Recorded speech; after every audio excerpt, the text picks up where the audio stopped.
Hello, నేను మీ CS రావు. I-PAC సర్వేని నమ్ముకొని జగన్మోహన్ రెడ్డి ఇప్పుడు ఆంధ్రప్రదేశ్లో రాజకీయాలు చేస్తున్నారు. అదే ఐపాక్ సంస్థ ద్వారా కేసీఆర్ తెలంగాణలో రాజకీయాలు చేశారు. ఏమైందో అందరికీ తెలుసు. ఇప్పుడు కేసీఆర్ ఏం చెప్తున్నారంటే ఆ సర్వేని బేస్ చేసుకుని జగన్మోహన్ రెడ్డి అధికారంలో రాబోతున్నారు ఏపీలో అని చెప్తున్నారు. దాన్ని ఏ విధంగా తీసుకోవాలి, కేసీఆర్ చేసినటువంటి వ్యాఖ్యలు అనే దాని మీద విశ్లేషించడానికి ప్రస్తుతం రాజకీయ విశ్లేషకులు దుర్గా కుమార్ గారు మనతోటి మాట్లాడడానికి ఉన్నారు. ఇంటరాక్ట్ అవుతాం. నమస్తే అండి. నమస్కారం రావు గారు, మన వీక్షకులు కూడా నమస్కారం. నమస్తే దుర్గా కుమార్ గారు. కేసీఆర్ చాలా నేను రాజకీయాల జోలికి వెళ్ళను, ఆంధ్రప్రదేశ్లో నేను అసలు అటువైపే చూడనన్న కేసీఆర్ జగన్మోహన్ రెడ్డి అయితే గెలుస్తాడు అన్నాడు. ఏంటి, ఎలా అనిపిస్తుంది మీకు? ఎట్లా ఉందంటే పులి నే శాకాహారిని అని చెప్పినట్టుగా ఉందండి. మరి అంటూనే వెంటనే పక్కనుండే కుందేలుని వేసి తినేసినట్టుంది. ఆంధ్రప్రదేశ్ జోలికి వెళ్ళను, నాకు రాజకీయాలతో పక్క రాష్ట్ర రాజకీయాలతో సంబంధం లేదంటానే ఆయన ఒక సర్టిఫికెట్ ఇచ్చాడు.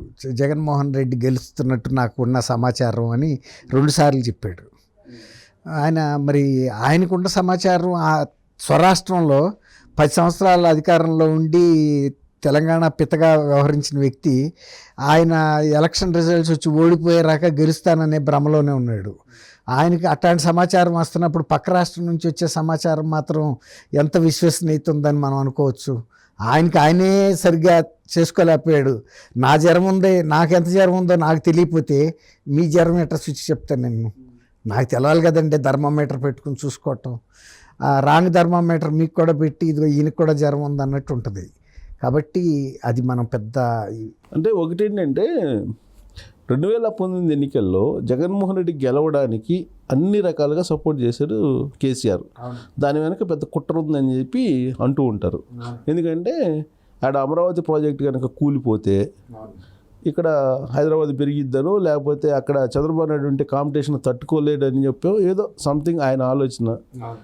సో ఇప్పుడు జగన్మోహన్ రెడ్డి ఉండాలని ఎందుకు అనుకుంటున్నాడు అక్కడ? సరే, ఈయన అధికారంలో లేడు కదా ఇక్కడ. అదే నేను కూడా చెప్పింది అదే కదండి.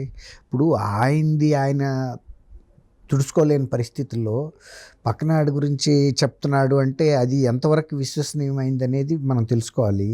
ఒకటి ఏంటంటే ఇప్పటికీ ఆంధ్రప్రదేశ్లో కూడా తెలంగాణ ప్రజలు ఎలా అయితే స్థిర నిర్ణయానికి వచ్చారో కేసీఆర్ని అయితే మార్చాలి అని, వాళ్ళు కూడా జగన్మోహన్ రెడ్డిని అయితే మార్చాలని స్థిర నిర్ణయానికి వచ్చారు. దాన్ని మార్చాలని ఈయన ఎందుకు ప్రయత్నిస్తున్నాడు? అదే ఆయన మరి ఇంకా అంత స్థిర నిర్ణయానికి వచ్చినా కానీ ఈయనకి రాంగ్ రిపోర్ట్స్ వస్తున్నాయంటే ఇప్పుడు ఈయన ముఖ్యమంత్రిగా లేడు కాబట్టి అన్అఫిషియల్గా వచ్చే రాంగ్ రిపోర్ట్స్ అని అనుకోవాల్సి వస్తుంది. అందులో ఈయన బాగా పొలిటికల్గా అనుభవం ఉన్న వ్యక్తి అండి. ప్రతిదీ కరెక్ట్గా. నేను అనేది ఏంటంటే దుర్గా కుమార్ గారు, ఇప్పుడు జగన్మోహన్ రెడ్డిని పెట్టి ఎంత డ్యామేజ్ చేయాలో చేసేసాడు ఆంధ్రప్రదేశ్ని. ఎవరు? కేసీఆర్. ఇంకా ఏం చేయాలనుకుంటున్నాడు అనేది ఆయన అట్లా అనుకోవట్లేదు. మీరు అనుకున్నట్టు ఆయన అనుకోవట్లా. జగన్మోహన్ రెడ్డి గారికి నేను బాగా గైడెన్స్ ఇచ్చాను, నాకన్నా నాలాంటి పరిపాలన అక్కడ కొనసాగిందని ఈయన అనుకుంటున్నాడు. తర్వాత జగన్మోహన్ రెడ్డి గారి అమాయకత్వాన్ని అడ్డం పెట్టుకుని నేను ఎన్ని బెనిఫిట్స్ పొందగలగాలో అంత పొందగలిగాను. అది వాస్తవం కూడా.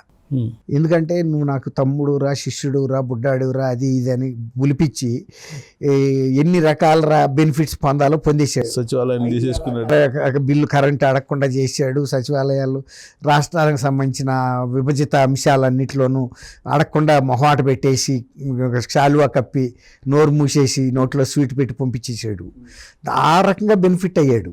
అమరావతి కూలిపోయినందువల్ల మాకు ఇక్కడ బ్రహ్మాండంగా డెవలప్ జరిగిందని చెప్పి అన్నటువంటి కేసీఆర్ చెప్పారు. శాసనసభలోనే చెప్పారు. వాళ్ళేమి రహస్యంగా 4 గోడల మధ్యలో చర్చించుకోవాలి. ఇది శాసనసభలోనే మాట్లాడుకున్నారు బహిరంగంగా.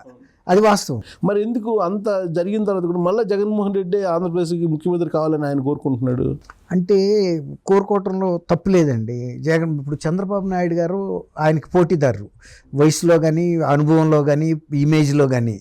కాబట్టి అక్కడ కనుక ఆయన వచ్చాడు అనుకోండి, ఆయన అక్కడతో ఆగుతాడని ఏం గ్యారంటీ ఉంది?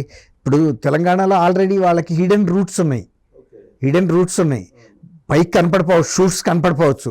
ఆ రూట్స్లోంచి షూట్స్ని తీయగలడు ఈయన. కాబట్టి అక్కడ బలపడ్డాడంటే ఇక్కడ కూడా బలపడిపోతాడు. ఇప్పుడు కాంగ్రెస్ పార్టీది ఏమైంది? కర్ణాటకలో గెలిచింది, దాన్ని ఊపులో ఇక్కడ గెలిచింది. అట్లా ఒక్కోసారి ఆ స్ఫూర్తితో ఒక్కోసారి జరుగుతుంది. తర్వాత పడిన వ్యక్తి లెగవటం కష్టం. ఇప్పుడు తెలుగుదేశానికి ఒక బేస్ అంటూ తెలంగాణలో ఉన్నమాట వాస్తవం, బీసీఎల్లోనూ కొన్ని వర్గాల్లో ఉంది. కాబట్టి చంద్రబాబు గారు వచ్చాడు అనుకోండి, సపోజు ఆయన ఓడిపోయాడు కాబట్టి సహచరుడు అతను కూడా ఓడిపోతే బాగుంటుంది అనిపిస్తుంది ఎవరికైనా. అది ఇతను కాంపిటేటర్ కాదు. జగన్మోహన్ రెడ్డి ఏ విధంగా ఈయన ఐక్యూలో జగన్మోహన్ రెడ్డి నథింగ్. అంటే లోక్సభ ఎన్నికల తర్వాత బీఆర్ఎస్ పార్టీ ఉంటుంది అనుకుంటున్నారా? ఉంటుందంటే కష్టమే. మరి ఇంక కాంపిటీషన్ ఏముంటుంది? అయ్యో, చివరిదాకా ప్రయత్నిస్తారు కదండి. ఇప్పుడు మనిషి లాస్ట్ బ్రెత్ వరకు కూడా ఏదైనా డాక్టర్లు వేసే మందులో ఆ పైపులో అవన్నీ కూడా బతుకుతాడనే ఆశ ఉంటుంది కదండి. మన కంటితో చూస్తూ ఉంటాం, ఆ పైపులో అవన్నీ పెడతాం. కానీ ఎప్పుడు గాలి ఆగిపోద్ది ఎవరికి తెలుసు? అట్లా ఎన్ని నిమిషం ఆగొచ్చు, కానీ మనం ఆ పైపులంక చూసి ఏదన్నది. కానీ ఆయన వైఖరే ఆయనకి దెబ్బ కొట్టిందండి. సర్వేలు అంతకన్నా ఆయన గెలుస్తానన్నప్పుడు ఓడిపోతాడని వచ్చినా సర్వేలు ఏమీ ఆపలేదు ఆయన విజయాన్ని. కాకపోతే ఆయన వైఖరిలో ఏంటంటే, ఇక మన తప్ప ఈ పరిపాలనలో ఎవరు లేరు, మనకి నియరెస్ట్ రైవల్ ఉంటే మనం రన్నింగ్ రేస్లో ఉన్నామండి. మనకి 2 రైవల్స్ ఉన్నారు, వాళ్ళిద్దరూ ఎక్కడో 2 కిలోమీటర్ల అవతలు ఉన్నారు. కాబట్టి మనం బాగా స్పీడ్గా పరిగెత్తడం వల్ల వచ్చే ప్రయోజనం ఏముంటుంది? కొద్దిగా లీజర్గా పరిగెత్తుతామని అనుకుంటాం. అనుకుని ఆ ఆలోచనలో ఉండగానే ఏదన్నా బ్లాక్ హార్స్ ముందుకు వచ్చేసింది అనుకోండి, మొన్న ఆయన దెబ్బతిన్నాడు, అంచనా తప్పి వేసుకున్నాడు. కానీ ఆయన ఏం చెప్పాడంటే, సర్వేలను ముందు పెట్టుకొని రాహుల్ 100 సీట్లు వస్తాయి రాసి పెట్టుకో అని అన్నాడు. రాహుల్ పేరు చెప్పి. రాహుల్ తెలుసు కదా మీకు.